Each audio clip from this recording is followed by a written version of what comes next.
8th grade अभ्यास पुस्तिका गणित कक्षा 8। आज हम इसका अध्याय 13 शुरू करते हैं। आलेखों से परिचय। ये 819 का चैप्टर है, M 819 का चैप्टर है।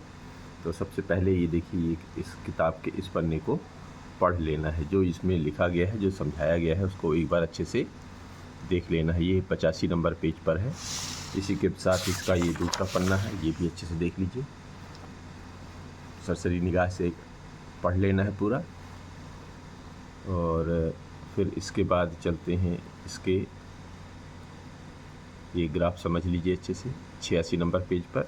अब आते हैं इसके 87 नंबर पेज पर, जहाँ पर आपको काम करना है। तो प्रश्नों को पढ़कर दिए गए विकल्पों में से सही उत्तर चुनकर लिखिए और सामने दिए गए घेरे को भरिए। तो प्रश्न एक ये कह रहे हैं कि बिंदुओं A 00, B 02, C 22, D 20 से बनने वाली आकृति निम्नलिखित में से कौन सी होगी। तो एक काम करना है आपको, यहाँ पर ग्राफ पेपर में बना लेना है। तो यहाँ पर ग्राफ पेपर की जगह यहाँ पे डॉट लगा के बनाया गया कि अधिकतम निर्देशांक कहाँ तक, 2 तक है। तो जैसे ये 0 0 0 0 कहाँ पर होता है, ये जो मूल बिंदु होता है इसको 0 0 कहते हैं, ठीक है ना। तो और B 02 यानी x अक्ष पर 0, तो ये यहाँ पर तो 0 हो गया। और y अक्ष पर 2 यानी कि यहाँ से यहाँ तक चल गया, तो ये B बन गया। C जो है 2 C 2 कैसे होगा, x अक्ष पर चलेंगे 2 बिंदु और y अक्ष पर चलेंगे 2 बिंदु, इनको बढ़ाएंगे, जहाँ पर भी मिलता है वो 2 हो जाता है, ठीक है। और D कह रहे हैं 2 0 का मतलब होता है x अक्ष पर चलेंगे 2 और y अक्ष पर 0, यानी यहीं पर बिंदु आ जाएगा। इनका नाम A B C D है। तो इस तरह देखेंगे ये कैसा बन रहा है, ये बन रहा है वर्ग, क्योंकि इसकी सभी लंबाई चौड़ाई बराबर हो तो वो कहलाती है वर्ग। मतलब ये ऐसा चतुर्भुज जिसकी ये चतुर्भुज बना एक प्रकार का, और उसमें सभी लंबाई चौड़ाई उसकी, मतलब जितना ये है उतना इधर है, उतना इधर है, उतना इधर है, तो ये एक वर्ग कहलाएगा, ठीक है जी। तो ये वर्ग है A में, तो A में आप इसको गोला लगा लेते हैं।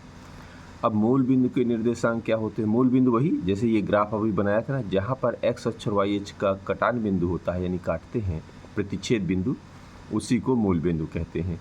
यहाँ पर x अक्ष 0 और y अक्ष 0 होता है। इसका मतलब ये कहाँ पर दिया हुआ है, ये दिया हुआ है A पर। तो A पर यहाँ पर 0 0, तो A पर यहाँ पर आपको गोला लगा लेना है।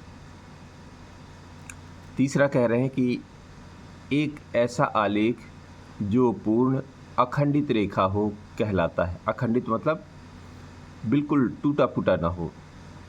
तो ऐसा आलेख जो बिल्कुल सीधा जाए तो वो कहलाता है रेखा आलेख। और ये कहाँ पर दिया है, वह डी में। तो डी में गोला लगा लीजिए। चौथा कह रहे हैं कि एक बिंदु में x निर्देशांक 7, y निर्देशांक 5 है, तो उसके उस बिंदु के निर्देशांक होंगे। देखिए x अक्ष तो पहले लिखा जाता है, जहाँ पर ही x अक्ष लिखेंगे तो जैसे ये निर्देशांक ये सारे लिखे रहते हैं, जो इधर लिखा रहेगा वो x अक्ष का मान होगा, ये y का मान होगा। तो x में 7, तो 7 कहाँ पर लिखा है जी, इसी भर में लिखा है, इसमें लिखा है, ठीक है। y में 5, तो इसमें 5 दिया है, इसमें 7 7 है। इसका मतलब ये हमारा b वाला बिंदु सही होगा, ठीक है। तो इसका B के ऊपर गोला लगा लेना है। पांचवा देखिए, ये कह रहे हैं कि दिए गए चित्र में टेबल पर रखे गिलास की स्थिति। अब यहाँ पर एक गिलास रखा हुआ है, टेबल रखा हुआ है। यहाँ ये दर्शा रहे हैं कि x अक्ष पर 2 बिंदु, मतलब 2 इकाई चले हैं, और y अक्ष पर 3 इकाई। तो निर्देशांक क्या कहलाते हैं, ये यानी ये जो स्थिति बनेगी वो x पर 2 और y पर 3। तो 2 और 3 कहाँ पर है, तो 2 x पर, ये y पर 3, तो ये कहाँ पर लिखा है, C में। तो आपको C में यहाँ पर गोला लगा लेना है, ठीक है। अब आते हैं इसके अगले पन्ने पर। तो ये है प्रश्न क्रमांक 6। यहाँ पर लिखे हैं कि एक वर्गांकित कागज पर बिंदु 3 5 अंकित कीजिए। क्या यह वही बिंदु है जो 5 3 को दर्शाता है। देखिए ग्राफ पेपर ले लीजिए आप, और ग्राफ पेपर में इस पर ये बना लीजिए। ये बना बनाया ग्राफ रहता नहीं, तो यहाँ पर बना लीजिए। और यहाँ पर जो है ग्राफ पेपर निकालने की कोशिश कर रहे हैं।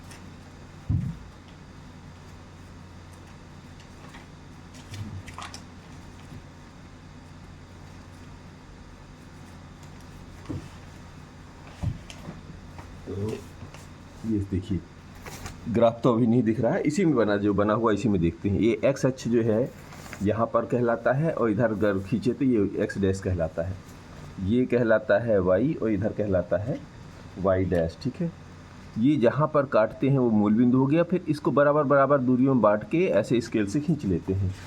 खींचने के बाद फिर यहाँ पर जो जो दिया हुआ है 3 5, यानी एक्स अक्ष पर 3 चलेंगे तो एक्स अक्ष कहाँ है, 1 2 3, यहाँ आया 5 कहाँ, 1 2 3 4 5, तो ये बन गया 3 5। क्या यह वही बिंदु है जो 5 3 को दर्शाता है? तो 5 3 कैसे बनेगा, एक्स अक्ष पर 5 1 2 3 4 5 ये, और वाई अक्ष पर 3 1 2 3, तो ये तो 3 5 है और ये 5 3 है। तो क्या ये वही बिंदु है जो 5 3 को दर्शाता? ऐसा तो बना लिए। अब ये क्या लिखना क्या है, इसमें ये लिखना है यह दोनों अलग अलग बिंदु हैं, क्योंकि इसका जवाब भी तो देना है। क्या यह वही बिंदु है जो 5 3 को दर्शाता है? ये दोनों अलग अलग बिंदु हैं, अलग अलग बिंदु हैं, ये लिखना है। ठीक है, अब इसी का इसमें देखते हैं 7वां, नीचे दिए गए एक गांव के मानचित्र का अध्ययन कीजिए और उसके आधार पर निम्नलिखित प्रश्नों के उत्तर दीजिए। ठीक है जी, दे देते हैं उत्तर। तो ये ऑलरेडी यहाँ पर ग्राफ पहले से उन्होंने बना दिया है, और ये यहाँ पर एक्स अक्ष पर ये मूल बिंदु पर ओ हो गया, P Q R S T you they दिया है, इधर वाई अक्ष पर ए बी सी डी, और ये कहाँ तक ले गए हैं, ई एफ तक ले गए हैं। ठीक है, तो अब एक काम करते हैं, इसको पढ़ लिया।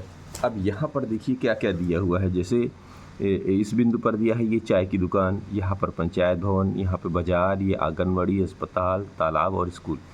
इनकी स्थिति को दर्शाना है। स्थिति का मतलब होता है कि इनके निर्देशांक क्या क्या हैं, है ना, किस किस निर्देशांक पर ये बैठे हुए हैं। तो शुरू करते हैं। स्कूल की स्थिति निर्देशांक पी एफ द्वारा दर्शाया जा सकता है। देखो जी, पी एफ कहाँ है, स्कूल कहाँ पर है, ये रहा।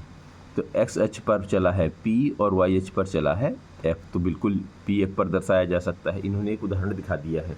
अब यहाँ से शुरू करना है। ये जो पहला कह रहे हैं कि निर्देशांक आर डी टी डी मानचित्र में किस स्थिति को दर्शाते हैं। तो पहले तो निर्देशांक आर डी पढ़ लेते हैं। देखो, एक्स अक्ष पर आर, वाई अक्ष पर डी, यानी ये तो बाजार मिला, और टी डी माने ये एक्स अक्ष पर टी और वाई अक्ष पर डी, ये आंगनवाड़ी, यानी बाजार और आंगनवाड़ी मिल रहे हैं। तो यहाँ पर आपको लिखना है निर्देशांक आर डी बाजार को तथा निर्देशांक टी डी आंगनवाड़ी को निरूपित करता है। ठीक है, इसका जवाब हो गया। अब तालाब की स्थिति को निरूपित करने वाले निर्देशांक बताइए। तो तालाब कहाँ है जी, यहाँ पर देख लीजिए अच्छे से। एक्स अक्ष पर ओ है, यानी शून्य मूल बिंदु पर है, और वाई अक्ष पर ई है। तो ये क्या कहलाएगा, ओ ई। ठीक है, बात समझ में आई, क्योंकि ये अंदर नहीं है, ये यहाँ पर है। तो ओ यहाँ से जाएंगे ओ, और यहाँ पर ई, ओ ई। तो यहाँ पर लिख दीजिए कि तालाब की स्थिति को निरूपित करने वाले निर्देशांक ओ ई हैं। ठीक है, अब पंचायत भवन की स्थिति को निरूपित करने वाले निर्देशांक बताना है। तो पंचायत भवन देख लो कहाँ पर है, यहाँ से चलेंगे टी,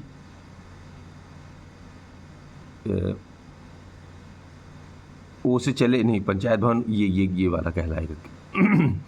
यहाँ से चलेंगे एस तक पहुँचे, और एस से ऊपर की तरफ चलेंगे यानी ए वाले बिंदु पर। तो ये कटान बिंदु यहाँ पर आया, यानी ये जो प्रतिच्छेद बिंदु आया ये कहलाएगा पंचायत भवन। तो ये किस, एस और ए, यानी कि एक्स अक्ष पर एस, वाई अक्ष पर ए, एस ए। तो यही लिख दीजिए यहाँ पर, पंचायत भवन की स्थिति को निरूपित करने वाले निर्देशांक एस ए हैं। ठीक है, बात क्लियर हो गई। इस तरह इसको पढ़ पढ़ के लिखना है। आप या तो ग्राफ पेपर में बना के चिपका लीजिए, या नहीं तो यहीं पर बना लीजिए। इस प्रश्न के जो 8वें के उत्तर को ऐसा बनाना पड़ेगा, ठीक है। जैसे इसमें दिया हुआ है, निम्न बिंदुओं को वर्गांकित कागज पर अंकित कीजिए और देखिए कि क्या वे सभी एक ही सरल रेखा में हैं। अगर है तो उस रेखा का नाम दीजिए। चलो जी, तो यहाँ पर ए में जैसे 1 2 2 4 3 6 4 8 दिया है, तो पहले ए को हल करते हैं। तो आप या तो ग्राफ पेपर बना लीजिए, नहीं तो इसी में ग्राफ पेपर में बना लीजिए, या इसी में ग्राफ बना लीजिए। तो एक्स अक्ष पर ऐसा बनाया है, ये वाई अक्ष पे बनाएंगे, ठीक है। अब 1 2 यहाँ से लेना है, 1 चलना है, वाई पे 2, फिर एक्स पर 2 वाई पे 4, तो ये आ गया। एक्स पर 3 लाइन वाई पे 4 लाइन, तो यहाँ पे आ जाएगी ऊपर 4 लाइन मानी यहाँ तक। एक्स अक्ष पर 4 बिंदु और वाई अक्ष पर 8 बिंदु। तो अब इनको मिला दीजिए, तो ये कैसे जा रहे हैं, ऐसे जा रहे हैं, ठीक है। ये जो ऐसे जा रहे हैं, तो ये एक रेखा बन गई। तो इसको लिख भी दीजिए कि निर्देशांक 1 2 2 4 3 6 4 8 एक ही सरल रेखा में है। और इस रेखा का नाम लिखिए, यहाँ मूल बिंदु ओ ले लीजिए और ए, तो ओ ए इस रेखा का नाम दे दीजिए। आप कुछ भी दे सकते हैं, ए बी लिख दीजिए, कोई पी क्यू लिख लीजिए, इसमें कोई बंधन नहीं होता। अब बी में कह रहे हैं ये 8 0 6 0 4 0 और 1 0। तो ज़रा इसको भी बना के देखते हैं। ये देखिए यहाँ पर बना है, तो एक्स अक्ष पर बना लीजिए, ये वाई अक्ष पर। तो 8 0 का मतलब होता है ए एक्स अक्ष पर 8 और वाई अक्ष पर तो जा ही नहीं रहा, 0 है मतलब ऊपर नहीं जा रहा है। 6 0 का मतलब एक्स अक्ष पर तो चलेगा, वाई अक्ष पर नहीं जाएगा, क्यों? क्योंकि 0 है। एक्स अक्ष पर 4, तो ये 4 पर आ गया, और वाई अक्ष पर 0, तो वाई अक्ष पर तो नहीं जा रहा, ऊपर बढ़ ही नहीं रहा। एक्स अक्ष पर 1, वाई अक्ष पर 0, यानी यहाँ पर आ गया। अब इन सब के नाम लिख दीजिए, 1 0 4 0 6 0 और 8 0, ठीक है।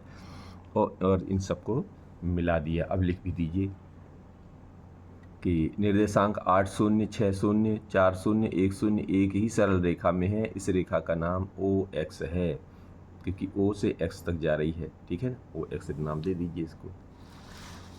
फिर 9वां कह रहे हैं कि उपयुक्त पैमाने का प्रयोग करते हुए निम्न तालिकाओं में दी गई राशियों के लिए रैखिक आलेख बनाइए। ये देखिए, कापियों की संख्या 1 से लेकर 6 तक दी है। यहाँ मूल्य दिया है 15 30 45 ऐसे करके 90 तक दिया है। तो आपको यहाँ पर ग्राफ पेपर ले लेना है, या फिर यहीं पर बना लेना है। तो एक्स अक्ष पर जो है, यहाँ पर ये एक्स अक्ष कहलाता है। एक्स अक्ष पर यहाँ पर कापी की संख्या लिखी गई है, जो 1 2 3 4 5 6 है। और वाई अक्ष पर जो ये मूल्य दिए गए हैं कापियों के, तो वो वाई अक्ष पर यहाँ तक बना लेना है आपको। और पैमाना लिख लीजिए। पैमाना क्या मान रहे हैं, 1 इकाई बराबर 10, ये एक्स अक्ष पर, ये वाई अक्ष पर, और 1 इकाई बराबर 1, ये एक्स अक्ष पर। जो भी आप ले रहे हैं वो यहाँ लिख लेना है पैमाना। अब बस आप इसको नाप लीजिए। तो एक्स अक्ष पर 1, वाई अक्ष पर 15, तो 15 है, तो अब इसका तो माने नहीं है, तो 10 और 20 के बीच में कहीं आएगा, तो ये बिंदु बन गया। इसमें लीजिए 2 पर, तो ये रहा 2 एक्स अक्ष पर, वाई अक्ष पर 30, यानी कि 1 2 3, ये 30 बन गया। इधर पे 3, तो यहाँ पे 45, यानी 40 और 50 के बीच में 45। ये बात समझ पा रहे हैं ना? क्योंकि बीच का अंक लिया नहीं, तो बीचों बीच आपको मानना पड़ेगा, ठीक है ना। और ऐसे 4 पर तो 60, ये तो पूरे पूरे आ जाएंगे। 5 पर 75, यानी 70 और 80 के बीच वाला अंक ले लेंगे। और 6 पर ये 6 और 90, ये देखिए 6 और 90 यहाँ आ गए। अब इन सबको मिला दीजिए, इनके सबके नाम लिख दीजिए, बस ये बन गई एक रैखिक आलेख बन गया। तो ये रहा 9वां। इसी तरह का 10वां भी है। 10वां ये कह रहे हैं कि निम्नलिखित तालिका के लिए रैखिक आलेख बनाइए। चलो जी, इसमें वर्ग की भुजा दी है सेंटीमीटर में और परिमाप दिया है इसमें। तो फिर ये बताना है कि क्या ये रैखिक आलेख है। तो पहले सबसे पहले ये ग्राफ पेपर बना लीजिए, ठीक है ना, या बनाया ले लीजिए। क्या क्या मान रहे हैं, जो जो इकाइयाँ माने हैं एक्स अक्ष पर 1 2 3 4 5 6, यानी यहाँ से लेके 6 तक है, तो आप 1 से लेके 6 तक के अंक लगा लीजिए। परिमाप इधर दिया है, तो परिमाप को वाई अक्ष पर ले लेते हैं, ठीक है। तो यहाँ पर लिखना पड़ेगा आपको, ये वर्ग की भुजा यहाँ पर लिखना पड़ेगा। वर्ग की भुजा आपने एक्स अक्ष पर ली है और वाई अक्ष पर लिया है क्या लिया है ये, परिमाप। तो यहाँ पर लिख दीजिए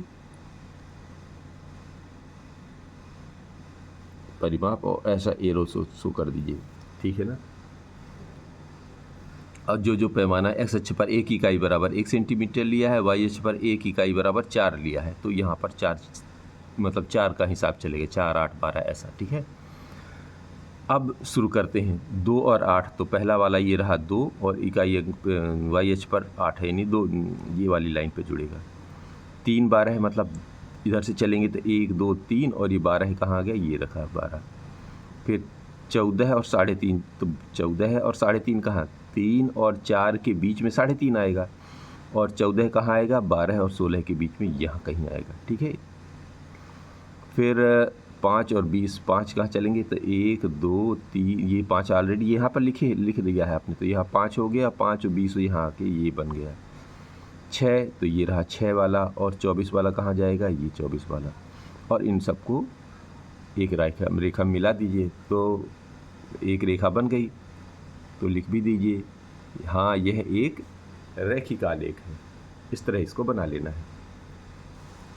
11वां प्रश्न देख लीजिए, यहाँ ये कह रहे हैं कि निम्नलिखित तालिका के प्रयोग से एक रैखिक आलेख बनाइए। सप्ताह के प्रत्येक दिन के लिए पूर्वानुमानित तापमान तथा वास्तविक तापमान दर्शाया गया है। देखिए ये पूर्वानुमानित तापमान ये दिया है, वास्तविक तापमान ये दिया है, और यहाँ दिन दिए हैं सोमवार, मंगलवार, ऐसा करके दिए हैं, ठीक है। तो इसके लिए सबसे पहले हम तो एक पैमाना ग्राफ पेपर बनाएंगे, फिर पैमाना लेंगे और पैमाने के आधार पर फिर इनको शो करेंगे। तो ये इसको ध्यान रखिए। अब यहाँ पर आते हैं इसके सॉल्यूशन पर। ये देखिए, तो देखिए यहाँ पर एक्स अक्ष पर क्या लिया है, दिन लिया है, और वाई अक्ष पर ले लिया है तापमान। दिन में क्या लिया है, सोम, मंगल, बुध, गुरु, शुक्र, शनि, रवि, ठीक है। और वाई अक्ष पर क्या जो पैमाना लिया है, ये 1 इकाई बराबर क्या है, 5 सेंटीमीटर लिया है। तो यहाँ लिख दीजिए। संकेत क्या बना रहे हैं, पूर्वानुमानित तापमान को हम लोग ये सीधी रेखा से लेंगे और वास्तविक तापमान को डॉटेड लेंगे, ठीक है। आप जैसा चाहे वैसा लिख लीजिए, जो भी आप करेंगे वो चीज़ यहाँ पर प्रदर्शन करना पड़ता है संकेत में। और ये जो पैमाना बनेगा, पैमाने में क्या है, एक्स अक्ष पर 1 इकाई बराबर 1 दिन, यानी 1 इकाई यानी 1 दिन हो गया, और वाई अक्ष पर 1 इकाई बराबर 5 डिग्री, यानी 1 इकाई चलेंगे तो 5 डिग्री तापमान शो करेगा। तो बस वो जो पैमाना बना हुआ है उसको आप मिलाते जाएं यहाँ से, तो ये आ जाएगा एक्स अक्ष पर सोमवार को ये 15, और ये यहाँ पर जो दिया है, देखिए एक बार मिला लीजिए, 15, और पहले तो पूर्वानुमानित तापमान का बना लेना है, 15, 25, 22.5 वाले, ऐसे ये पूरा ये इस वाले को बना लेते हैं, फिर वास्तविक तापमान वाले को बना लेते हैं, ठीक है। तो आइए यहाँ पर, तो इस वाले को ले रहे हैं पूर्वानुमानित को, तो ये आ गया 15, ये आ गया यहाँ पर 25, फिर यहाँ पे 22.5, फिर ये यहाँ पर भी 22.5, फिर ये यहाँ पे चला गया है 35, फिर ये यहाँ पर 35, ठीक है। ऐसे ही ये वाला गया है, तो इनका यहाँ पर है 22.5, नहीं ये यहाँ पर ये 17.5 कहलाएगा, फिर ये 20 यहाँ पर, और ये तो, और यहाँ पर आएगा तो यहाँ पर 22.5 हो जाएगा। यहाँ पर पढ़ेंगे तो 25 और 30 के बीच में 27.5, ये 30, फिर ये 32.5 और ये फिर 35, ऐसे करके ये पूरा बन गया ग्राफ। तो इसको इस तरह ग्राफ बना लेना है। 12वां देखते हैं। 12वां ये कह रहे हैं कि निम्नलिखित आलेख किसी अस्पताल में एक रोगी का प्रति घंटे लिया गया तापमान दर्शाता है। रोगी का तापमान 1 बजे दोपहर क्या था, रोगी का तापमान 38.5 डिग्री कब था। इस पूरे अंतराल में रोगी का तापमान 2 बार एक समान थे। ये 2 समय क्या क्या थे, 1:30 बजे रोगी का तापमान क्या क्या था। इस निष्कर्ष पर कैसे पहुँचे। तो जी पहले अच्छे से अब ग्राफ देखिए। एक्स अक्ष पर क्या दिया गया है, समय दिया गया है, वाई अक्ष पर तापमान डिग्री सेंटीग्रेड में दिया है। ये एक टिंट कहलाता है। ये टिंट मतलब यहाँ तक की संख्याएं नहीं लिखी, इसके आगे का लिखा हुआ है। यहाँ कहाँ 34, 35, 36 दिया है, यानी संख्याएं तो हैं पर वो लिखी नहीं गई हैं, तो उसको अंडरस्टूड किया जाता है, ठीक है। तो देखिए यहाँ पर देखेंगे तो 9 बजे तापमान कितना दिख रहा है, ये 35 और 36 के बीच में, यानी कि हम 35.5 बोल सकते हैं। 10 बजे कितना है, 36 है। और 11 बजे कितना है, देख लीजिए इधर से 39 है। फिर ये कितना बजे है, ये यहाँ पर ये 12 बजे कितना दिख रहा है, ये 38 39 के बीच में, नहीं 38.5 दिख रहा है। यहाँ पर देखिए 1 बजे कितना दिख रहा है जी, 1 बजे ये 36 और 37 के बीच में, मतलब 36.5। 2 बजे भी 36.5। 3 बजे ये 1 डिग्री मतलब कुछ बढ़ने के बाद ये 37 हो गया। ठीक है, अब जवाब दे देना है कि ए में कह रहे हैं रोगी का तापमान 1 बजे दोपहर क्या था। तो 1 बजे का नहीं, यहाँ पर देखिए रोगी का तापमान 1 बजे दोपहर 36.5 डिग्री था। अब ऊपर पढ़ेंगे, यहाँ पर जवाब देंगे। अब बी कह रहे हैं कि रोगी का तापमान 38.5 डिग्री कब था। तो रोगी का तापमान 38.5 डिग्री दोपहर 12 बजे था। देख लीजिए 12 बजे ये, ठीक है, 38 और ये 38-39 के बीच में 38.5। तीसरा कह रहे हैं कि इस पूरे अंतराल में रोगी का तापमान 2 बार एक समान था, ये समय क्या क्या थे। तो देख लो जी, दोनों एक समय कहा थे, इसको सामने रखते हैं। ये इन दोनों समय पे यानी कि 1 बजे 2 बजे समान था। तो यहाँ पर लिख दें इस पूरे अंतराल में रोगी का तापमान दोपहर 1 बजे तथा दोपहर 2 बजे एक समान था।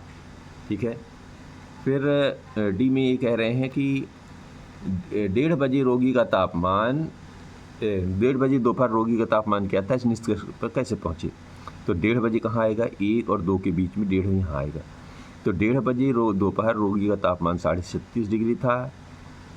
अब ये कैसे पहुँचे तो ये बताना है कि दोपहर 1 बजे से दोपहर 2 बजे तक रोगी का ताप स्थिर था। देखिए ये कि पैमाना स्थिर है, स्थिर पैमाना है तो तापमान उतना ही था। ठीक है, 13वां ये कह रहे हैं कि एक निर्माता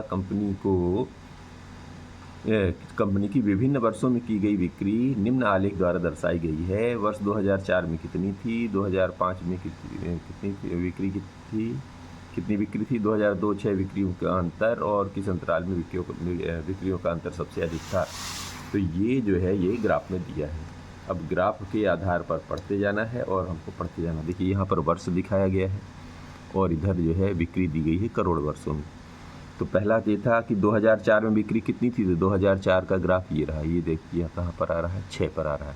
तो 2004 में बिक्री 6 करोड़ रुपए थी। फिर बी में इसमें था प्रश्न कि वर्ष 2005 में कितनी बिक्री थी। तो वर्ष 2005 में ये गया यहाँ पर 10। तो वर्ष 2005 में बिक्री 10 करोड़ रुपए थी। फिर इसमें ये जो दिया गया है कि सी वर्ष 2002-2006 की बिक्रियों का अंतर कितना था। तो वर्ष 2006 में बिक्री 9 करोड़ रुपए थी और वर्ष 2002 में बिक्री 4 करोड़ रुपए। दोनों का अंतर कितना है, घटा दीजिए तो 4 करोड़ रुपए आ गया अंतर। फिर किस अंतराल में बिक्रियों का अंतर सबसे अधिक था। तो यह है अंतर का मतलब गैप सबसे ज़्यादा कहाँ पर होगा। यहाँ से तो यहाँ पर 4 है, फिर ये 8 है और इन दोनों के बीच में कम है। यहाँ पे भी 6 से लेके यहाँ 10 गया है यहाँ।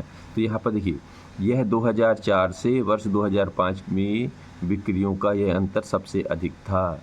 ठीक है, क्योंकि 2004-05 में कहाँ पर है, यहाँ से यहाँ वाला ग्राफ सबसे लंबा है और बाकी तो ग्राफ छोटे छोटे हैं। तो इससे ये पता चलता है कि ये बिक्री का अंतर सबसे अधिक था। 14वां देख लीजिए कि एक व्यक्ति किसी नगर के पास स्थित एक उपनगर में एक व्यापारी को पार्सल पहुंचाने के लिए साइकिल पर जाता है। विभिन्न समयों पर नगर से उसकी दूरियां निम्न आलेख द्वारा दर्शाई गई हैं। ये दूरियां हैं। ठीक है जी, बस ये प्रश्न पढ़ते जाना है, जवाब देते जाना है। तो एक्स अक्ष पर समय दर्शाने के लिए क्या पैमाना प्रयोग किया गया है। तो देखो जी, एक्स अक्ष पर क्या क्या दिखाया गया है, यहाँ समय दिखाया गया है, वाई अक्ष पर दूरी दिखाई। तो एक्स अक्ष पर यानी कि 1 2 3 4 इकाई बराबर 1 घंटा लिया गया। तो 8 बजे 9 बजे 10 बजे तो 1 घंटा यानी कि 1 इकाई बनेगा 15 मिनट की। तो एक्स अक्ष पर ये पूरा लिख लीजिए कि एक्स अक्ष पर 1 इकाई बराबर 15 मिनट लिखा गया है। फिर उसने पूरी यात्रा के लिए कितना समय लिया। समय माने ये जो कितना समय यहाँ से लेके यहाँ तक। तो देखिए 8 से 9, 9 से 10, 10 से 11 और 11 से 12 के बीच में यहाँ पर 11:30 माने आधा घंटा होता है। 1 2 3 3.5 घंटा। तो उसने पूरी यात्रा के लिए 3 घंटे 30 मिनट का समय लिया। ठीक है, सी कह रहे हैं कि व्यापारी के स्थान से नगर की दूरी। देखिए व्यापारी की स्थान यहाँ से लेके नगर की दूरी कितनी थी, जो ये ग्राफ शो करेगा वो करेंगे। यहाँ पर देखिए व्यापारी के स्थान से नगर की दूरी कितनी है? 22 किलोमीटर, क्योंकि अधिकतम ग्राफ कहाँ तक गया है? 22 पर गया है, तो 22 किलोमीटर हो गया है। अब क्या व्यापारी कहीं रास्ते में रुका है? विवरण, अगर ग्राफ सीधा होगा तो रुका होगा। तो देखिए जी, यहाँ पर तो सीधा दिख रहा है, इनका समय देख लो। तो हाँ, व्यापारी 16 किलोमीटर की दूरी, यानी यहाँ पर देखेंगे 16 पर आया की दूरी तय करने के बाद प्रातः 10 से 10:30 बजे तक रुका था। देखिए यहाँ से ये 10 और फिर ये 11 के बीच में, यहाँ 10:30, तो 10 से 10:30 बजे रुका था। ठीक है, क्योंकि सीधा सीधा ग्राफ है। फिर किस अंतराल में उसकी चाल सबसे अधिक थी? तो प्रातः 8 से 9 बजे के अंतराल में उसकी चाल सबसे अधिक थी। क्योंकि सुबह सुबह निकला है, बड़ा तेज़ी से जा रहा है ना, बिल्कुल ऊपर की तरफ उठा है, फिर धीरे स्लो हुआ, फिर रुका, फिर बढ़ाया, तो सबसे ज़्यादा तेज़ चला है सुबह 8 से 9 बजे। तो ये बना लेना है। 15वां ले लेते हैं इसी का। ये 15वां कह रहे हैं कि तीलियों से बने पैटर्न, निम्न पैटर्न को देखिए। ये इसमें देखिए पैटर्न 1 2 3, ठीक है, इसमें 1 त्रिभुज, इसमें 2 त्रिभुज, इसमें 3 त्रिभुज। कल्पना कीजिए कि यह पैटर्न जारी रहता है। प्रथम 7 पैटर्नों की संख्या को दर्शाने वाली सारणी पढ़ें। अब यहाँ जो पैटर्न बनाए गए तीलियों से बनाए गए हैं, तो जैसे इस पैटर्न में कितनी तीली? 3 तीली। इसमें कितनी है? 3 2 5, तो इसमें तीसरे में 7, फिर चौथे में 9, यानी ऐसे ऊपर बढ़ते जा रहे हैं। तो ये पैटर्न भी बढ़ता जा रहा है। तो यहाँ 4 में 9 आ जाएंगी, 5 में 11, 6 में 13 और 7 में 15। अब ये कह रहे हैं कि पैटर्न संख्याओं को क्षैतिज अक्ष पर और तीलियों की संख्याओं को ऊर्ध्वाधर अक्ष लेकर एक पैमाना, एक आलेख खींचिए। तो आप एक काम करो, ऐसा ये बना लेना है। यहाँ पैटर्न एक्स अक्ष पर 1 2 3 4 5 6 7 8 बना लेना है और इधर तीलियों की संख्या बना लेनी है। ठीक है, अब जो यहाँ पर ये जो आया था अब इसको निर्देशांक मान लीजिए। अब इनको बना लेना है। तो यहाँ पर लिख लीजिए, पैमाना क्या लिख लिया? 1 इकाई बराबर 1 अंक। तो यहाँ से शुरू करते हैं यहाँ तक। तो यहाँ एक्स अक्ष पर 1, वाई पर 3, फिर 2 5 3 7, ऐसे बढ़ाते ये 3, तो इधर से 7, इधर से 4, तो इधर से 9, इधर से 5, तो इधर से 11, इधर से 6, तो इधर से 13, इधर से 7, तो इधर से 15, और इन सबको मिला दीजिए। तो ये आलेख बन गया। और ये आलेख कैसा बन गया? है ना, रैखिक आलेख बना। तो इस तरह ये प्रश्न, यहाँ प्रश्न जो ये पाठ है समाप्त होता है।